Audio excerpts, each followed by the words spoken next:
할렐루야. 7월 21일 금요일 새벽 기도를 시작하겠습니다. 사도신경으로 우리의 신앙을 고백하시겠습니다. 나는 전능하신 아버지 하나님 천지의 창조주를 믿습니다. 나는 그의 유일하신 아들 우리 주 예수 그리스도를 믿습니다. 그는 성령으로 잉태되어 공정녀 마리아에게서 나시고 본디오 빌라도에게 고난을 받아 십자가에 못 박혀 죽으시고 장사된 지 사흘 만에 죽은 자 가운데서 다시 살아나셨으며 하늘에 오르시어 전능하신 아버지 하나님 우편에 앉아 계시다가 거기로부터 살아있는 자와 죽은 자를 심판하러 오십니다. 나는 성령을 믿으며 거룩한 공교회와 성도의 교제와 죄를 용서받는 것과 몸의 부활과 영생을 믿습니다. 아멘. 찬송가 453장입니다. 찬송가 453장입니다.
신약성경 사도행전 13장 13절부터 31절까지 말씀입니다.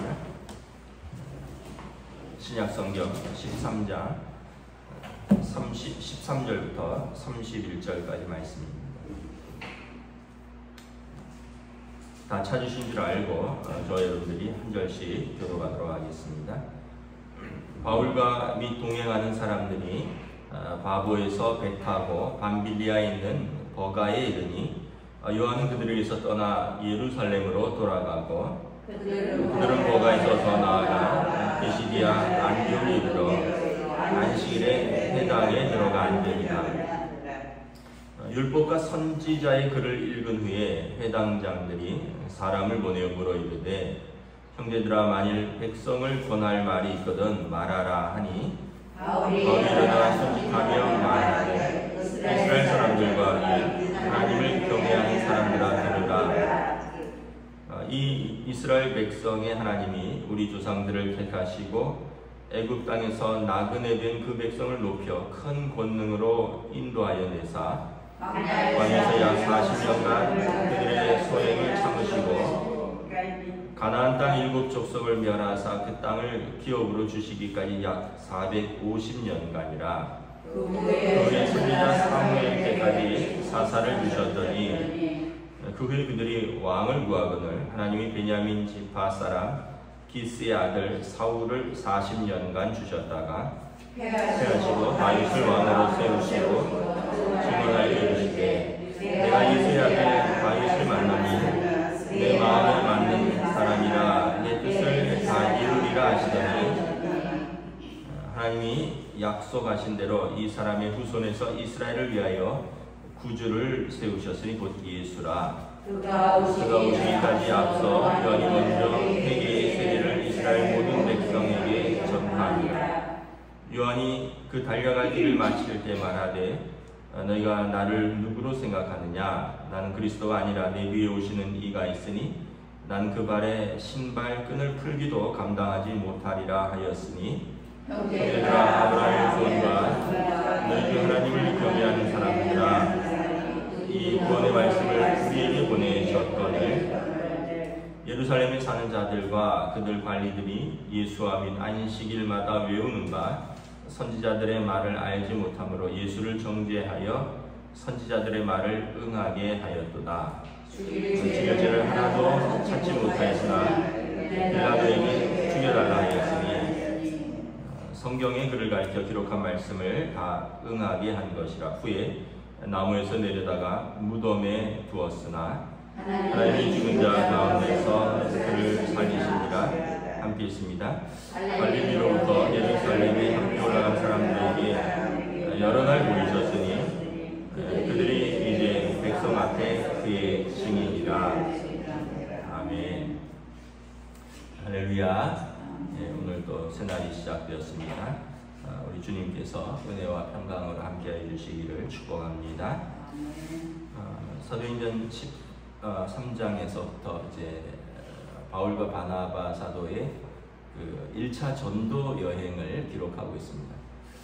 예루살렘 교회가 안디옥 교회에 바울과 바나바를 목회자로 파송하였고 안디옥 교회는 시리아에 위치해 있는데 이제 이방인 선교의 아주 중심 교회로서 예루살렘 교회가 모교회로서 있다면 안디옥 교회는 시리아의 안디옥 교회는 바울과 바나바를 선교사로 파송하고 이방인 선교의 중심이 되는 그런 굉장히 역사적으로도 의미 있는 교회입니다. 바울과 바나바가 이제 안디옥 교회에서 성령의 부르심에 따라 안수를 받고 파송되죠. 이제 먼저 구브로 섬으로 갔다 그랬습니다. 구브로 섬은 뭐 쉽게 얘기하면 우리로 말하면 예를 들어서 서해 오도 같은 섬입니다. 그런데 이제 사이프러스라고 하는 다른 나라죠. 구브로 섬에서 이제 마술사들과 거짓 선지자들을 미혹받던 그 사람들이 예수님의 복음을 듣고 돌아오죠. 총독 서기오 바울부터 시작해서 그 섬에서 큰 역사가 일어납니다. 그리고 13절에 보면 이제 그 구브로 섬의 서쪽 끝에 항구가 바보인데 바보에서 배 타고 밤빌리아에 있는 버가에 이릅니다.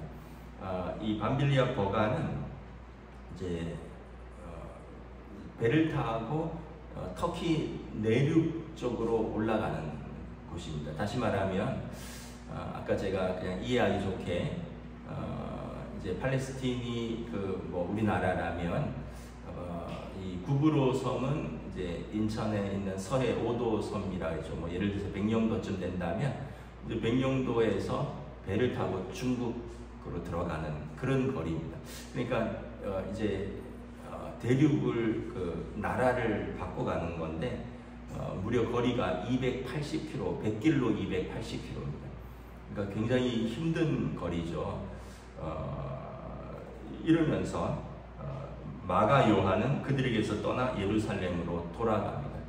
그러니까 이제 내륙으로 들어가자마자 마가 요한은 예루살렘으로 돌아간다는 거죠. 집으로 돌아간 거죠. 예루살렘의 마가의 다락방이 그의 집이 그의 어머니가 하는 예루살렘 모교회의 시작점이니까 아마 특별한 이유 없이 그냥 마가 요한은 그들에게서 떠나서 예루살렘으로 돌아갔다 이렇게 기록되고 있는데, 사도행전 15장에 보면 2차 전도 여행을 갈 때 바나바가 마가 요한을 데리고 가자고 할 때 바울 사도가 반대합니다. 쉽게 얘기하면 이런 선교 여행 같은데 힘들다고 무책임하게 돌아간 마가 요한을 데리고 갈 수 없다라고 반대하죠. 그러니까 아마 마가 요한은 좋은 이유로 간 것 같지는 않아요. 뭐 여러 가지 이유들이 있습니다. 일단은 바나바와 바울은 사도로서의 책임감도 있고 또 나이도 지긋하고 그런데 이제 마가 요한은 젊고 어리고 그래서 막 섬으로 갔다가 다시 100길로 280km 갔다가 이제 여기서 밤빌리에서 또 버가까지 가는 데는 타우르스 산맥이라는 산맥을 넘어야 되거든요.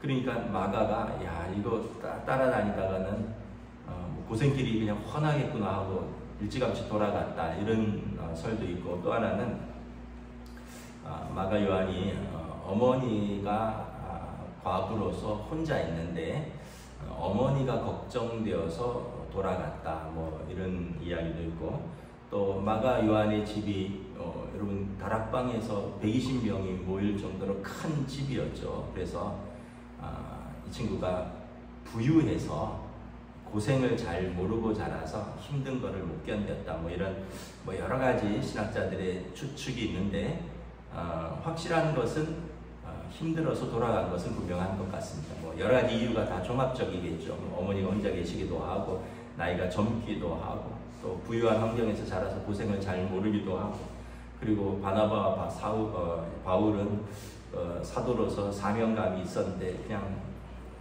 이제 삼촌 따라왔다가 너무 힘들어서 돌아간 것 같기도 하고, 근데 다 하나님의 또 그 뜻이 있고 하나님의 그 인도하심이 있습니다. 하나님이 마가 요한을 그렇다고 버리지 않으셨습니다. 마가 요한은 예루살렘에 돌아가서 베드로의 제자가 됩니다. 그리고 베드로에게서 예수님에 대한 말씀을 배우고 그것을 기록으로 남깁니다. 이것이 바로 마가복음입니다. 마가복음은 사복음서 중에서 가장 먼저 기록된 복음입니다. 그래서 참 우리가 한번 실패했다고 해서 우리는 실망하고 우리는 버릴 수 있지만 하나님은 그렇지 않으시구나. 하나님께서는 실패한 자를 또 세우시고 또 그러한 자들을 통해서 하나님의 일들을 또 계획하시는, 그 사람들은 우리의 과거를 보지만 하나님은 우리의 미래를 보시는 분이시구나. 그래서 마가가 또 돌아갔기 때문에 어쩌면 또 베드로의 제자가 될 수 있었던 것이고, 또 마가도 돌아갔기 때문에 그 마음에 부채의식이 있었을 것입니다. 내가 나이 많은 삼촌과 바울 사도를 내가 버려두고 혼자 돌아왔구나. 나중에 여기가 타우르스 산맥이라는 큰 산맥을 넘으면서 바울 사도는 큰 병에 걸립니다. 터키의 지금 터키죠. 타우르스 산맥을 넘고 이러면서 말라리아에 걸리고 갈라디아에서 보면 내가 거기서 죽을 뻔했다 이런 표현도 있거든요. 그러니까 굉장히 그 힘든 선교 여행이었죠. 그러면서 바울 사도도 병도 걸리고 그런 모든 과정 속에서 아마 마가 요한이 좀 마음에 빚진 마음이 있고 그래서 더욱더 열심히 베드로의 제자가 되지 않았나. 그래서 여러분 마가 요한의 기록이 오늘 우리에게 남겨져 있는 그런 것입니다. 또 한편으로는 13절부터 보면 리더의 이름이 이렇게 바뀌는 것을 보고 있습니다. 바울과 및 동행하는 사람들이 이렇게 표현을 하고 있습니다. 이전까지는 바나바였습니다. 바나바가 바울을 데려오고 바울을 천거하고 또 바나바가 다소에 가서 바울을 또 데리고 오고 이런 과정 속에 있었는데, 이제 1차 선교 여행을 거치면서 점점 바울의 리더십과 특별히 오늘 말씀에도 보면 바울이 회당에서 16절부터 말씀을 전합니다. 바울이 율법학자였기 때문에 아마 말씀을 바나바보다 더 잘 알았던 것 같습니다. 그러면서 저는 참 이게 바나바의 인격을 생각하는 건데, 바나바가 리더의 자리를 이렇게 자연스럽게 바울에게 넘겨주는 것입니다. 바나바가 훨씬 나이가 많았을 것이라고 추정을 합니다. 훨씬까지는 아니어도 바나바가 더 나이가 많았고, 바나바가 더 원래 잘 알려졌고, 그래서 바나바가 바울을 데리고 다녔는데 어느 순간 바울을 앞에 세웁니다. 바울과 및 동행하는 사람들. 바나바는 이제 동행하는 사람들로 들어가는 거죠. 여러분, 이게 쉽지 않죠. 우리들 마음에는 항상 내가 앞서야 됩니다. 내가 나이가 많은데, 내가 말씀을 전하는데, 그래도 내가 이걸 좀 더 아는데, 우리는 항상 자기를 앞세워야 되는데, 바나바는 보면서 더 필요한 사람이 있다면, 하나님께서 더 쓰시고자 하는 사람이 있다면, 그리고 또 저가 세워져야 한다면 기꺼이 그를 추천하고 그 기꺼이 그를 앞에 세우고, 그리고 자신은 이렇게 뒤로 물러나는 바나바의 인격이 참 대단하다는 걸 볼 수 있어요. 나중에 사도행전 15장에 보면 이 마가 요한을 바나바가 다시 데리고 가자고 합니다. 바나바는 반대하죠. 중간에 힘들다고 도망간 친구를 데려갈 수 없다. 바나바는 실패한 자를 다시 데리고 가서 세워야 되지 않느냐. 그래서 바나바가 바울과 따로 떨어져서, 그때 바울은 누가와 실라를 데리고 반대 방향으로 하고, 바나바는 마가 요한을 데리고 다시 구브로로 갑니다. 그가 실패했던 장소, 그가 도망갔던 장소를 다시 마가 요한을 데려갑니다. 그러니까 바나바는 참 대단한 어른인 것을 알 수 있습니다. 그래서 신약 성경에 보면 이 바나바의 그 어떤 착한 성품, 그리고 그의 위로자, 그의 구제, 그의 사람을 세우는 탁월한 능력을 사도행전에서 볼 수가 있는 것입니다.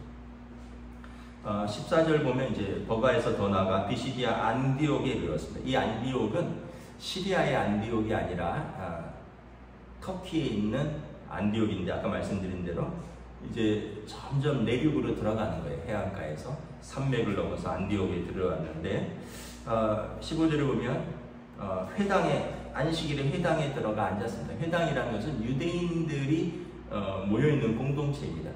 흩어진 유대인들이 전 세계 곳곳에 있었기 때문에 이제 우리로 말하면 이제 교회 같은 것이죠. 안식일에 회당에 들어가 앉으니까 사람들이 그날의 본문을 이렇게 읽은 후에 회당장이 유대 땅에서 온 사람들이 있다 하니, 그럼 당신들에게 이 말, 권할 말이 있으면 하십시오. 그러니까 여러분, 이 다른 나라 땅에 사는 유대인들이 회당에서 안식일에 모였는데 예루살렘에서 온 사람들이 있다라는 이야기를 들으니까, 저 사람들에게 말씀을 들으면 좋겠다 하고 그분들을 이제 강단에 세운 겁니다. 우리도 그렇잖아요. 여러분, 뭐 예를 들어서 어디 이민을 갔다. 그런데 그 땅에서 한국에서 오신 목사님들이 있습니다. 오늘은 그분들에게 말씀을 한번 부탁드리겠습니다. 이러면 이민 사람들이 한국에서 온 소식도 듣고 말씀도 듣고 좋다 하겠죠. 그래서 지금 그런 상황인 거죠. 여기 비시디아 안디옥까지 유대 땅에서 오신 분들이 있는데, 이분들 중에 학자도 있다고 하니 바울을 말하는 거죠. 말씀을 한번 들어보겠습니다. 그래서 16절에 바울이 일어나서 말씀을 합니다. 그러면서 이스라엘의 역사를 쭉 이야기합니다. 이스라엘 사람들과 및 하나님을 경외하는 사람들아 들으라. 그 땅에 사는 이스라엘 사람들, 그리고 또 이 헬라파 유대인들 뿐만 아니라 또 유대교로 개종한 이방인들도 있겠죠. 그들에게 하나님을 경외하는 사람들아 들으라. 그러면서 이스라엘의 역사를 쭉 이야기를 합니다. 이제 구속사라 그러는데, 메시아가 오시기까지의 선지자들의 예언을 쭉 이야기하는 것입니다. 17절에 보면 하나님께서 우리를 애굽 땅 종되었던 곳에서 건져내셨다. 그리고 18절 19절에 보면 우리를 광야에서 40년 동안 인도하셨고, 우리를 약속의 땅에서 인도하시고 그 땅을 우리에게 주시고, 거기서 우리가 450년간 살다가 20절에 보면 사무엘 때의 사사시대에 사사들이 나라를 이끌다가 왕을 구하거늘 베냐민 지파 사람 기스의 아들 사울이 첫 우리의 왕이었다. 그가 40년간 다스렸지만 하나님의 뜻에 맞지 않아 패하시고 다윗을 왕으로 세우셨으니 이새의 아들 다윗은 하나님 마음에 합한 사람이라. 그리고 하나님께서 약속대로 그의 후손에서 이스라엘을 위하여 구주를 세우셨다. 다윗 언약을 말하는 것입니다. 사무엘하 7장에 다윗에게 주신 그 언약이 있는데 그 언약대로 하나님이 구세주 메시아를 세우셨는데 그분이 곧 예수라. 예수님을 말하기 위해서 이스라엘의 역사를 쭉 이야기를 하는 것입니다. 그리고 다윗 언약을 말하는 것입니다. 그리고 아마 24절부터는 아마 그들도 어쩌면 경험했을 수도 있고요. 이때가 이제 AD 한 40 몇 년경이니까 예수님의 초창기를 기억하는 사람도 있을 것이고, 그러면서 세례 요한이 먼저 와서 회개의 서례를 전파하지 않았느냐. 그리고 25절에 세례 요한이 당신이 누구냐 물었을 때 나는 그리스도가 아니라 나는 그의 신발끈을 풀기에도 감당치 못할 자고 내 뒤에 오시는 분이 그리스도라 라고 증거하지 않았느냐. 그런데 형제들아, 26절에 보면 아브라함의 후손 중에서 후손이고 우리가 하나님을 경외해야 하는데 이 구원의 말씀, 구약의 선지자들의 쭉 말씀들을 우리가 안식일마다 듣기도 하고 그들이 가르치기도 하고, 27절에 보면 안식일마다 우리가 하나님을 경외하는 자들이 선지자의 말씀을 듣고 배우고 외우기도 했지만 정작 예수를 정죄하지 않았느냐. 그래서 선지자들의 말, 그들이 메시아를 배척하였도다라는 선지자의 말이 응하였다. 28절에 보면 사내들인 법정에서 죽일 죄를 찾지 못하였으나 빌라도에게 넘겨서 죽여달라 하였고, 그리고 그가 나무에서 죽고 무덤에 버림받지 않았느냐. 이것이 다 성경의 글을 기록한 말씀대로 하나님의 뜻대로 응하였다는 거죠. 이사야서라든가 구약 성경의 미가서라든가 여러 성경들의 예언이 다 이 예수를 말하는 것이다. 그리고 30절에 그 예수께서 무덤에 갇혀 있지 않으시고 하나님이 그를 살리셨고, 그리고 살아나시고 부활하신 그 예수께서 갈릴리에서부터 예루살렘까지 여러 사람들에게 여러 날 보이셨고 우리가 이 일의 증인이라. 이것을 증거하는 것입니다. 바울 사도는 이제 율법에도 정통하였고 구약 성경에도 정통하였고 또 이스라엘 역사에도 정통하니 이방 땅에 사는 유대인들에게 그들의 역사를 가르쳐주고 또 그들에게 성경을 풀어주고, 그리고 나사렛에서 예수께서 그분이 우리의 구원자이고 하나님의 아들이십니다. 이걸 가르쳐주는 거죠. 그리고 그 복음이 선포됨에 많은 이들이 예수를 믿고 돌아왔더라 기록하고 있습니다. 말씀을 마치겠습니다. 여러분, 하나님의 구원 사역에 하나도 이제 잘못된 것은 없습니다. 바나바를 통해서, 바울을 통해서, 마가 요한을 통해서 또 이러한 전도 여행을 통해서 이스라엘의 모든 역사 속에서 애굽 땅과 광야와 그리고 가나안 땅과 그리고 예수님의 고난과 죽으심과 부활하신 모든 것이 하나님의 뜻대로 우리를 구원하시고자 하는 하나님의 뜻이다라는 것입니다. 이것을 여러분 알고 믿는 자는 언제나 겸손하게 하나님 앞에 우리의 구원을 감사하며 믿음으로 사는 것입니다. 기도하겠습니다. 하나님의 은혜를 감사합니다. 이제 바울 사도와 이제 바나바 사도의 1차 전도 여행이 계속됩니다. 구브로에서의 총독이 예수님께 돌아오고 마술사 엘루마가 정죄받고 그 땅이 흑암과 어둠의 세력에서 빛과 진리의 복음이 전파되고 이제 터키로 소아시아로 올라가서 그곳에서 회당에서 말씀을 전합니다. 이스라엘의 역사와 또 하나님의 언약, 다윗의 자손으로부터 메시아가 오시리라는 다윗 언약을 통해서 예수님이 증거되고, 그리고 그 예수께서 십자가에 죽으신 것은 선지자들의 말씀대로 하나님의 뜻대로 자기 백성을 위하여 죽으신 고난받는 메시아이시고, 그리고 하나님께서 그를 살리시고 높이셨다. 그 예수가 우리의 구원자고 우리가 그분의 증인이라. 참으로 바울과 바나바의 이 전도와 또 이러한 전도 사역 속에서 많은 이들이 시리아 안디옥뿐만 아니라 구브로 섬, 그리고 이제 소아시아, 버가, 밤빌리아, 또 비시디아, 안디옥, 점점 하나님의 나라가 확장되어 가는 것을 바라봅니다. 우리의 삶에서도 우리가 하나님의 자녀가 된 것에는 이러한 하나님의 놀라운 구원의 섭리가 있었고 주권적인 은혜가 있었음을 고백합니다. 그러므로 우리도 이 일의 증인이 되어 우리가 받은 바 이 복음을, 또 이 믿음을 우리가 사랑하는 이들에게 증거할 수 있는 믿음의 삶으로 인도하여 주시옵소서. 감사를 드리오며 우리 주 예수 그리스도 이름으로 기도드리옵나이다. 아멘. 하늘에 계신 우리 아버지의 이름을 거룩하게 하시며 아버지의 나라가 오게 하시며 아버지의 뜻이 하늘에서와 같이 땅에서도 이루어지게 하소서. 오늘 우리에게 일용할 양식을 주시고 우리가 우리에게 잘못한 사람을 용서하여 준 것 같이 우리 죄를 용서하여 주시고 우리를 시험에 빠지지 않게 하시고 악에서 구하소서. 나라와 권능과 영광이 영원히 아버지의 것입니다. 아멘.